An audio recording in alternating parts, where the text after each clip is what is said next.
Buba, the author of Saints of Storm and Sorrow, and this is Mallory Wanless, the author of Dauntless. We have Reclaiming the Frost and Of Poison and Passion. Yes, and we're celebrating the U.S. launch of Saints of Storm and Sorrow. Beloved friends and family here in Houston. So thanks so much, guys, for coming out. It means so much, honestly, to see each and every one of you here. So yeah, let's get rolling here. Thanks everyone online for calling in. Hello. Ask questions in the chat. My lovely Instagram husband will make sure those are shared with the room. It's so nice to have one of those. They're so helpful. I recommend it for every author. You need an Instagram partner. Yes. Very important.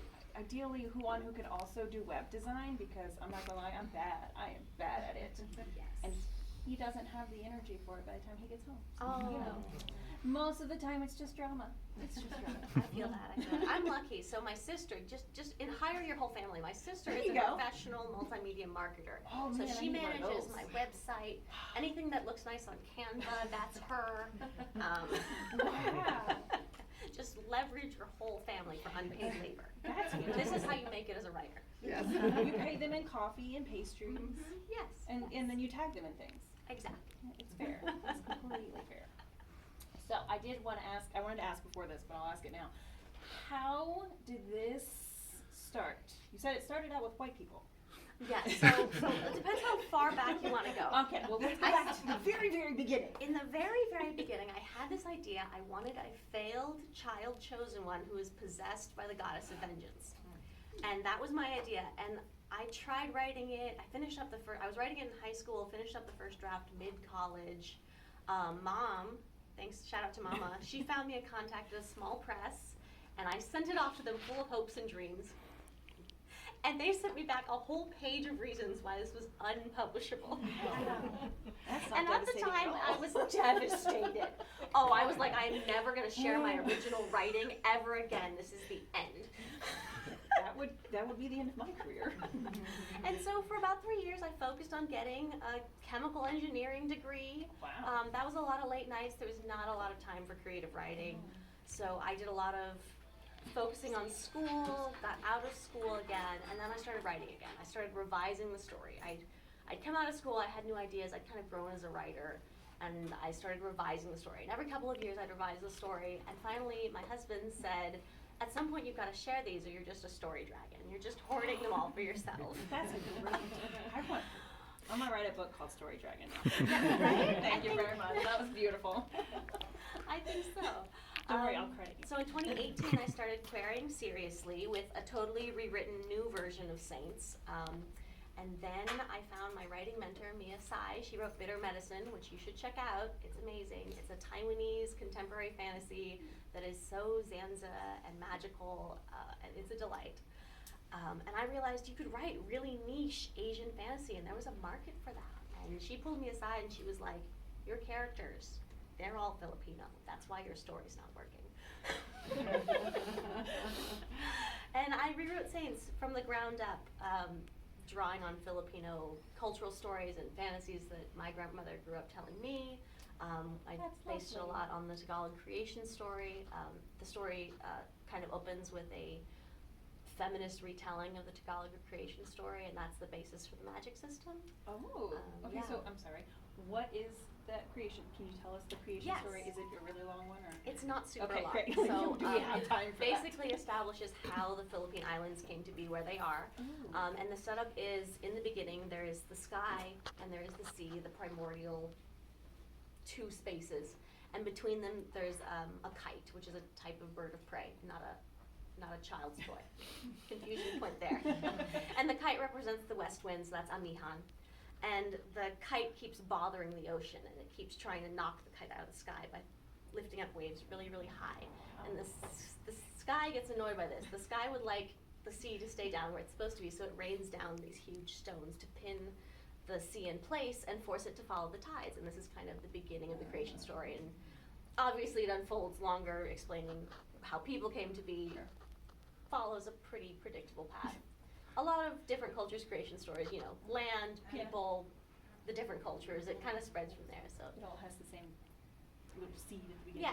yeah. So that was what it was based upon. And then the historical inspiration was the oldest extant Black Madonna in the Philippines, so the oldest black wooden Mother of Mary statue. That's Black Madonnas are the wooden Mother of Mary iconographs. And it's 450 years old. The Spanish discovered it on a beach near Manila, and the natives were worshiping it. And they took that statue and they put it in a church, and they said, "That's Mother Mary. You can come see her at Mass in the church on Sunday. Come, we'll baptize you." Sounds like pollinator. Yeah. And I was reading a scholarly article, like dissecting who they thought that this statue was originally of. They were like analyzing her facial structure. They said she has a monolid eye. Maybe she's part of an Eastern Buddhist tradition that like was brought to the Philippines by traders. But she's also carved in the style of like Anito statues, which is a pre-colonial tradition native to the Philippines. But we don't know. We don't know what her name was. And I thought, I wonder if she's angry we forgot her name. I would be. And that was kind of the spark for Saints Directly. That was it. I was like, okay, we have a stolen goddess in a church and she's angry we forgot her name. Yeah. I mean, that would definitely start some. So then you said your main character, what is her name again? I'm sorry. Lunurin. So Lunurin is the main character. It means to drown in Tagalog. Oh, well, that's beautiful.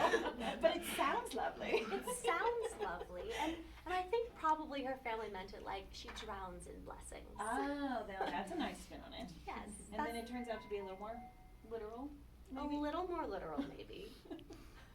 I don't think that's a spoiler. We open the book with the goddess of storms telling our main character to drown them all. Oh wow! And this is a promise that I've made you as a reader. We'll get there. We're just gonna start out with desolation, water-based desolation. Water-based desolation. Although honestly, who doesn't love water-based desolation? We just had one last weekend. Yes. Well, so sorry. Maybe we don't love that. I think Houstonians can relate to being wiped out by a megastorm.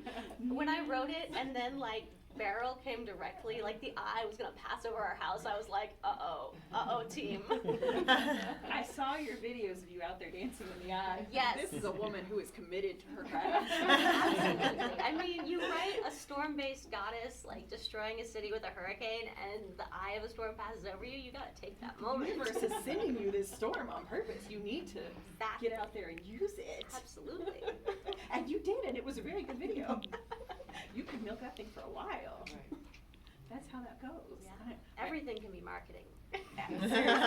Everything has to be. Power's because out, otherwise- it can still be marketing. Use the fire and the flames, and I mean, yes, absolutely. We spent all the power outage making little tiny Saints matchbooks, so, I mean, what else were we gonna do? No power. But matches are very helpful. See? Yeah. It's a great little. When I first made them, I was like, think oh, of who that one. smokes nowadays? And then we all spent a week by candlelight, so you're welcome, take a matchbook, we can go. You're Be very prepared useful. for the next one. Which hopefully won't be that bad, but you never know. This was only Cat 1. What happens when We cry. okay. And move to Oklahoma. Don't hear these gods, they're not helpful. They will not be helpful. Not the vengeful ones. No. Are there any nice non-vengeful ones? Amon Sanaya is the goddess of the sea. She's the merciful lady. Oh, okay. That sounds There are nice. some more traditional sea gods in the Filipino pantheon, but Amon Sanaya is very much like the facet of the sea that is like the bounty. You can like live on these islands because the sea provides. Well, now we need her to just come Yeah. and make up for the angry one. No offense. I mean, I get it. You're screwing up, but you know. Yes. And I kind of like that interplay, the interplay between like the elements and how their timetables affect the personalities of the gods. So because the wet season comes every year, Anituntubu is the most fickle goddess and the most regular goddess. She comes and she sees every year. She's the goddess of storms, and then the sea lady Amon Sanaya, she's with the tides and she never wants to harm her people, so she never wants to leave those tidal banks, and she never wants to move beyond that. So even when things are going very wrong, when her worshippers are dying, she still is the sea bound down by the islands, like by that promise to the people. Cross that boundary. Yeah, and then there's also, she's less of a player in this first book, but she's going to be a bigger player in the duology. Amihan is the west wind and the goddess of the volcanoes and fire. Ooh, Because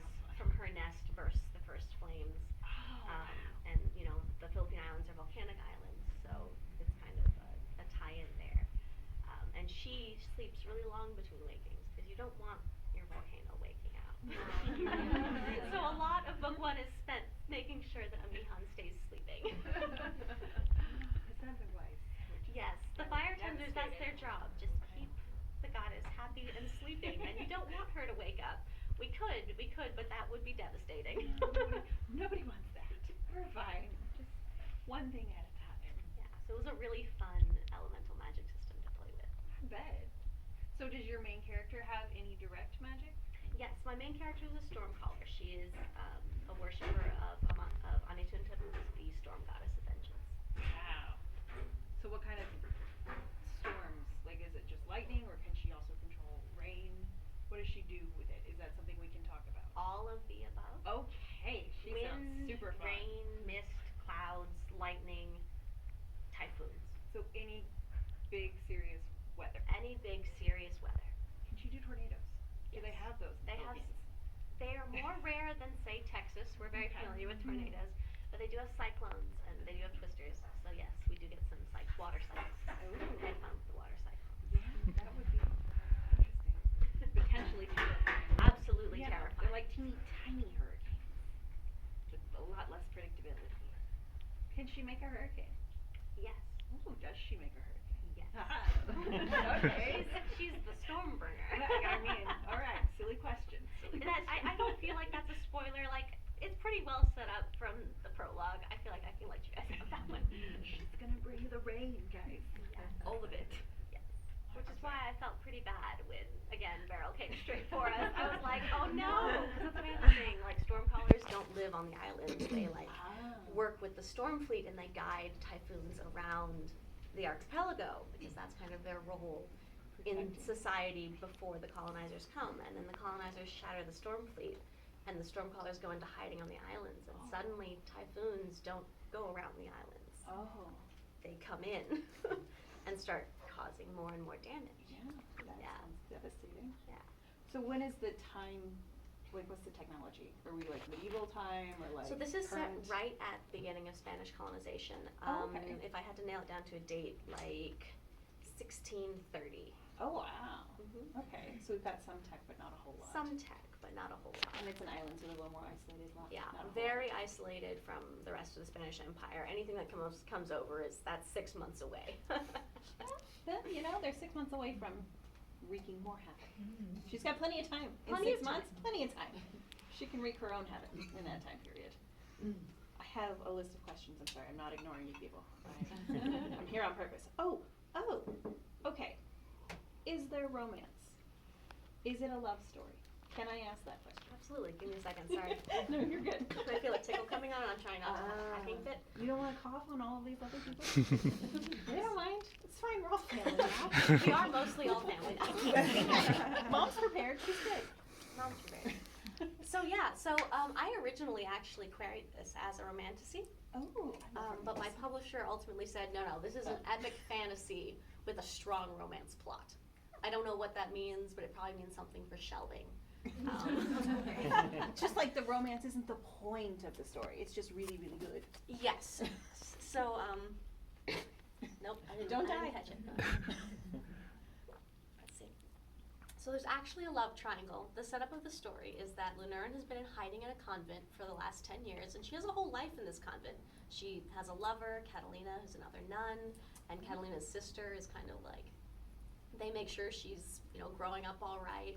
And then when something goes horribly wrong, Bless you. she has to go to someone for help. So she turns to Alan Tequila, who is the son of the Lacan. And for those unfamiliar with Filipino history, the Lacan is kind of a term for, I guess the closest analogy would be a king. All of the local chiefs kind of report up to you if you're the Lacan. Chief of chiefs. That works. Okay. Yes, and he He's is the a boss's native boss. ruler that has held on to power by, his father's a native ruler who has held on to power by working with the colonizing forces that have showed up. And Alan has been in love with Lunarin for years. Aw, he's pining. He is pining. The pining is top tier. I love it. This man is steeped in turpentine at this point.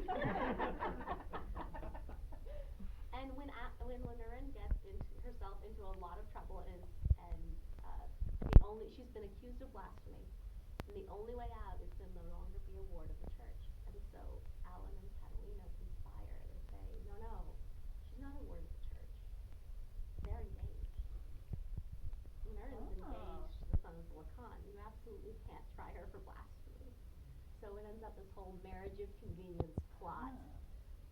I love a good marriage of convenience. I was about to ask, do you have a favorite trope? Is that one of them? I do have a favorite trope. Marriage of convenience, only one bed, and I love a good love triangle. Everyone says they're doomed, but there's something so good about that interplay.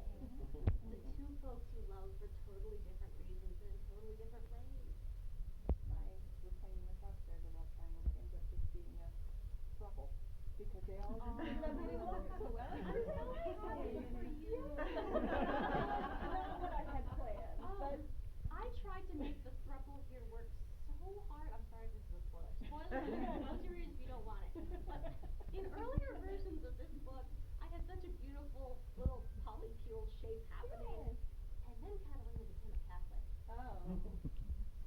Well, that does Catholics, make it harder. Catholics are not happy. She's gay, so she's already not terribly happy. Exactly. It's a character She flaw. just couldn't get, alright, We I all have understand. She couldn't get through it. character Absolutely. It happens, it's fine. She'll make it work. She's my favorite because once upon a time I thought she was a much better person. You're not supposed to have favorites. It's like having a favorite child. I absolutely have a favorite child. Does it change depending on the day? No. Yeah. How about you? I have 2 children and it depends on the hour. One of them is always being harder than the other. It's just parenting. You just smile. But also, yes, favorite characters because some of them are just more you. They pulled out of more of you and it's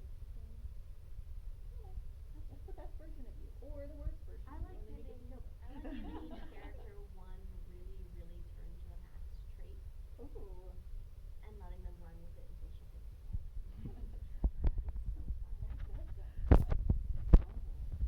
All right. Yeah, I recommend it. I will say it does end up in worlds that are exploding and everything's exploding. That's You can play the back fun of together it. later. You know, bring in a goddess, she'll just recreate everything. That's the whole thing.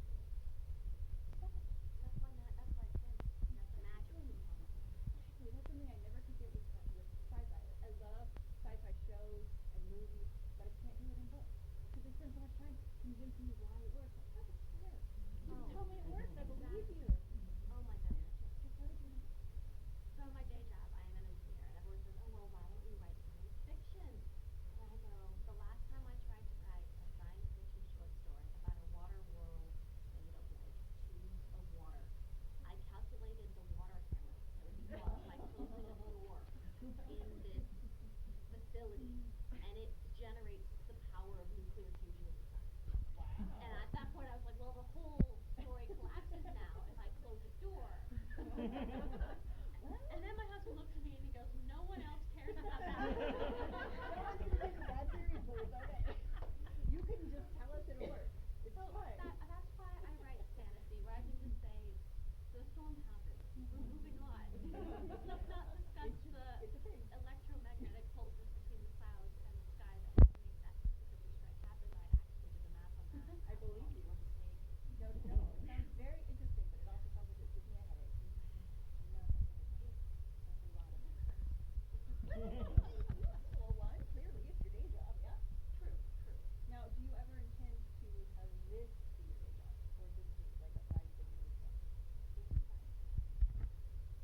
You won't continue doing that.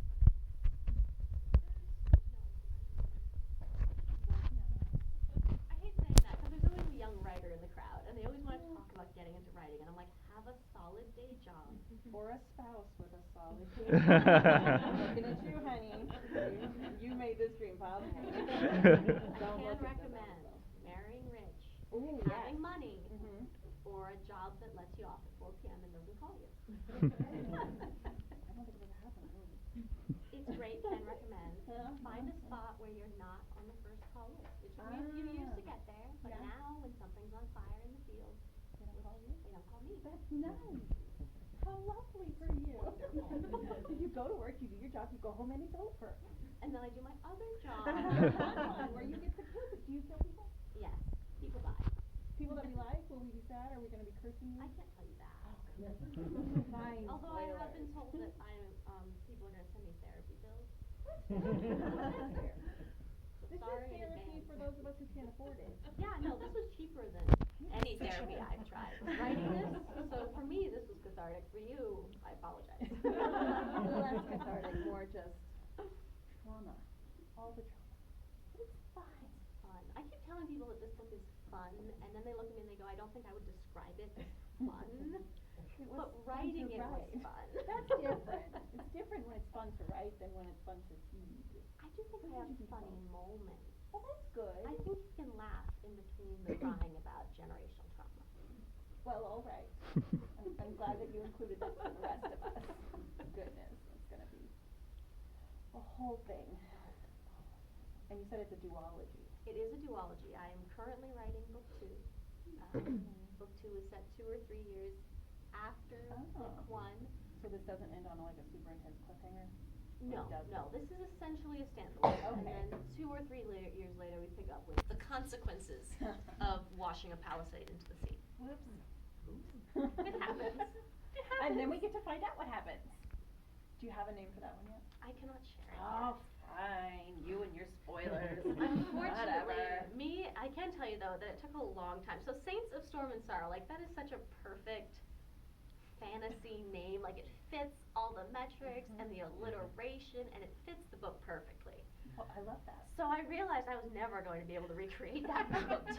Don't you just hate And that? I'm sitting there with my editor, and we're researching like canon reasons to be like excommunicated from the church, and I'm like, not many things rhyme with heresy.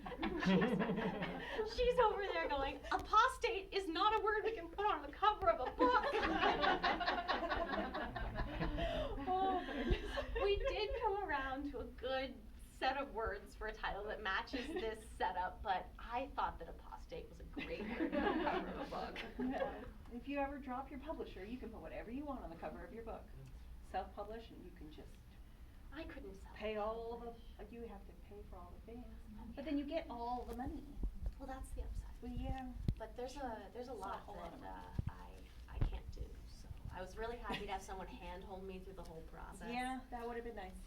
And my editor's amazing. She like read my story and she said, okay, I see all these things that you're saying between the lines. What if we like said it with our whole chest?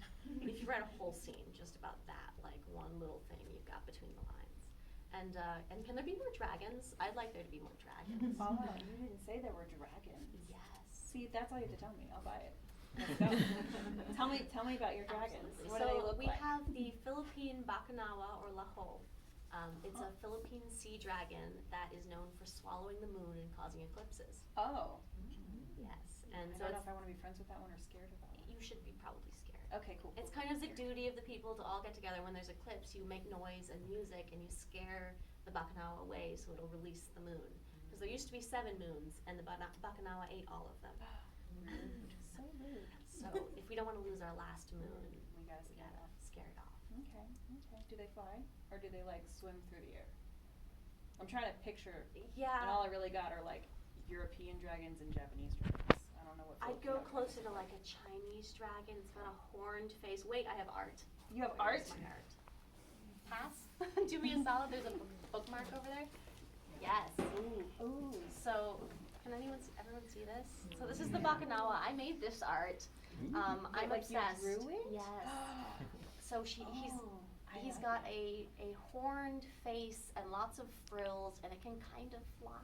It can swallow the moon. I assume Yeah, it it can has fly. to be in the air at least a little bit. Yeah. Sure. Yeah. Sure.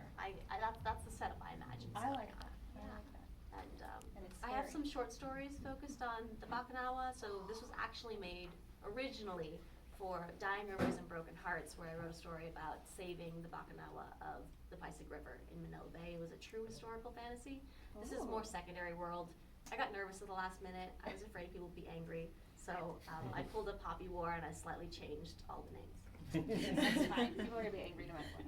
Angry people aren't your audience.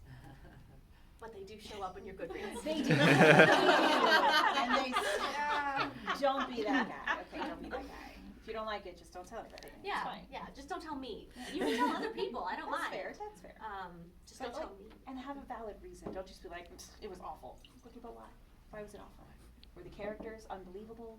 Were they just spiteful? What and I mean? like is that there's a big split between TikTok and Instagram. So Instagram hates Catalina. They're like, she's so mean. Aw. Why is she so mean? Why isn't she nicer? She's toxic. But TikTok loves a bad bitch. TikTok is all for Catalina. They're like, she's my toxic wife. And I have loved that split. Oh, that's a lot of fun. It's spectacular. I'm more on the TikTok side. Like, I'm a Catalina stan. Oh. She's awful and the best. Well, that's probably your like outlet for all of your trauma. Trauma. That's all it is. Writing is just getting out your trauma. When someone told me something once, they said writing is like wringing your grief on the page, and I was like, oh. It's true though. I can see that. Can you see that? Yeah, like all of my books have the same, like, there's a villainous, abusive, old, white dude. Yep, that sounds right. Sometimes we get them. I was telling you, in Poison, the main character is a woman who was an assassin. She retires, she becomes a baker, but she gets pulled out of retirement to go kill the evil white guy who's out there, you know, doing all kinds of evil white guy shit. You know, he owns everything. He's king, so you know, he thinks he owns everything. But it's like, just, you know, you work through your shit, I like it. through your characters. It's And it is so much cheaper so much than cheaper. therapy. You'll hear this from a lot of writers. This is how we work through our trauma. We don't all have fantastic insurance to go to the doctor 17 times a month. We just kill people in our stories. It's fine. It's healthy. Don't look at me like that. It's fine. Everything's fine. Okay. Anyways, back to my list of questions. Now that I've gone completely off. Okay. What message do you hope your readers get from your books? So it is a pretty niche Filipino fantasy, but I will say a lot of it is just kind of about recognizing whatever it is deep down inside you that you've been like swallowing down and ignoring for a long time. And for me, that thing deep down there, that was anger. And I kind of want us all to just kind of reach down and pull it out and recognize it and make it everyone else's problem. Because like, you're not gonna fix anything keeping it deep down in there. It's just gonna mess you up. Like, That seems perfectly pull fair. it out, whatever it is, and like make it everyone else's problem. Like, until you find community to work through whatever it is that like you're chewing on, I really feel like you're not gonna find healing. So Sure. this is a power fantasy, and it's a little, it's dark. Just a But smidge. at the end, I think there is a lot of finding community and healing through recognizing and acknowledging what it is that you've been fighting for so long. That sounds very Yeah. nice. So I hope I that like that. folks will take that away from reading Saints. And also some laughs and some therapy books. Thanks for that. You're so nice. You're so helpful. I'm We're all gonna sharing. work through all of our bullshit with this one. Yeah. Yay. Okay, let's try number 6. What are some of your favorite fantasy tropes, and how did Saints subvert them? Ooh, I like that. That's a good question. Oh, thank you. I take no love- credit at all. I love a chosen one. So I did a failed child chosen one, because I think there's a lot to be said there for like, once upon a time you were that kid that was gonna save the world, except what if you didn't? What if you were just a 12-year-old and your family went, that's a terrible idea? Absolutely not. We're absolutely not gonna be the avatar of the goddess of vengeance at 12. Excuse me. That's just good parenting. Right? Right? I wanted a character to have some decent parents That's for once. nice. And then we- Mine don't, but good for you. I have live parent. Oh, I don't know if I can say that. Mostly live parents. And present and involved. Present involved would be a strong word. All right, never mind. But Take it they're back. alive.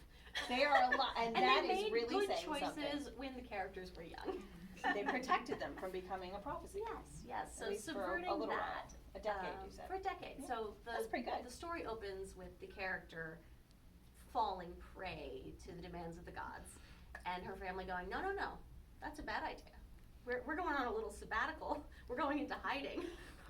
We're gonna hide you away where no one will find you or know what you did. And we're gonna leave this all behind us, and it's gonna be okay. And then 2 years later, we're all grown up. We're living our life, and unfortunately, the past has this way of coming back to haunt you. Well, they weren't done with her yet. Yes. I had a line, and what was it? Old gods can afford to be patient.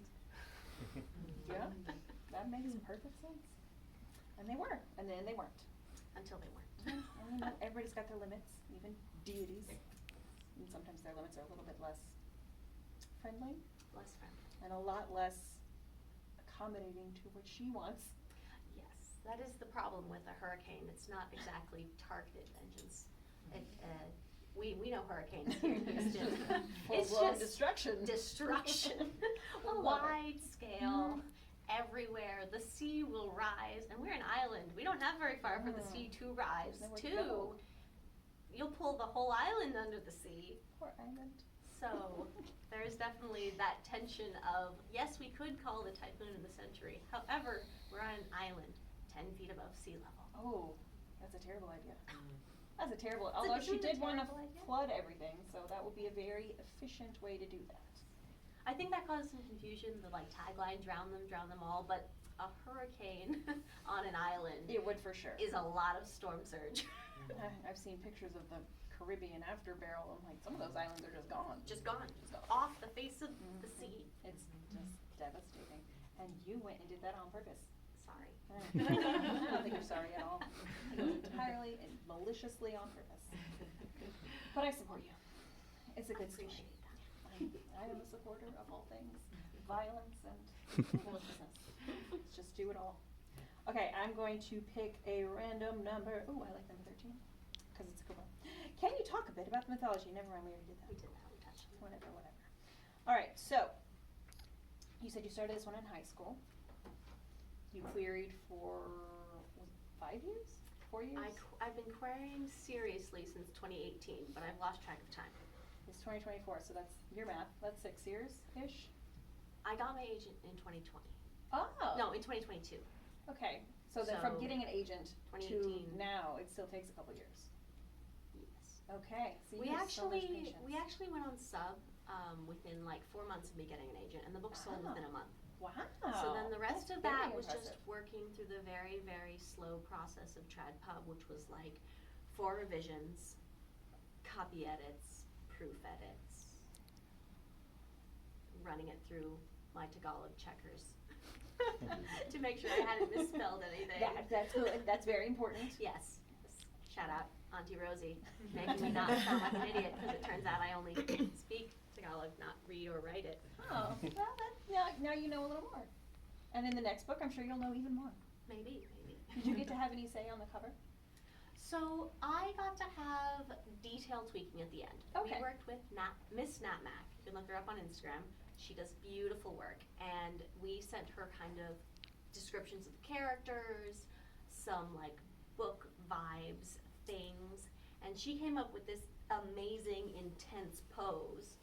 And then we sat down together, and I was like, okay, so now we have to make her look really, truly Filipina. So we like worked through textile details and weapon details until I felt like that was Lunarin completely.